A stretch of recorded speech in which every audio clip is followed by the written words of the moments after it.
ఇవన్నిటిని శుభ్రం చేయాలి. అందరూ పార్టిసిపేట్ అయితేనే ఇది సాధ్యమవుతుంది. అంతేగాని ఒక ఇద్దరు మల్టీపర్పస్ వర్గాలతోటి ఒక పంచాయత్ సెక్రటరీ తోటి సాధ్యం కాదు. కాబట్టి ఊరోళ్ళు కూడా మనకు సహకరించాలి. తర్వాత ప్లాస్టిక్ వినియోగం.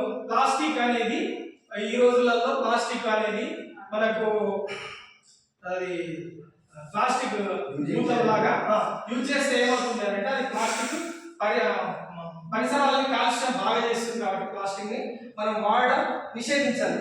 తర్వాత గ్రామీణ ప్రాంతాల్లో ఇంటి పైభాగాల్లో వ్యక్తిగత మరుగుదొడ్లు లేకపోతే వాటిని పరిశుభ్రంగా ఉంచుకోవాలి. 6వ తారీఖు నాడు ఏం చేయాలంటే వర్షపు నీటి సంరక్షణకు సంబంధించినటువంటి చర్యలు చేపట్టాలి. వర్షపు నీటికి సంబంధించినటువంటి చర్యలు అంటే ఏమిటంటే గుంతలు కూడాలి, గుంతలు లేకుండా చూసుకోవాలి. ఆ గుంతలలో ఏమన్నా మట్టి గిట్టి ఉంటే అది వేయాలి. తర్వాత వాటర్కి సంబంధించిన క్లోరినేషన్ చేయాలి. క్లోరినేషన్ అంటే ఆ క్లోరినేషన్ కిట్స్ వచ్చినాయి, కంటామినేషన్ కాకుండా అంటే క్రిములు కీటకాలు అవన్నీ కూడా ఏం పెరగకుండా మనము క్లోరినేషన్ అనేటువంటిది 6వ తారీఖు నాడు చేపట్టాలి. 7వ తారీఖు నాడు కాలువలు మురికి నీటి ఉన్నటువంటి ప్రాంతాలను మనం మొరంతో పూడ్చాలి. తర్వాత రోడ్డు పనులు చేయాలి. తర్వాత 8వ తారీఖు నాడు ఆరోగ్య పిచ్చి మొక్కల సమస్యకు సంబంధించినటువంటి చర్యలు చేపట్టాలి.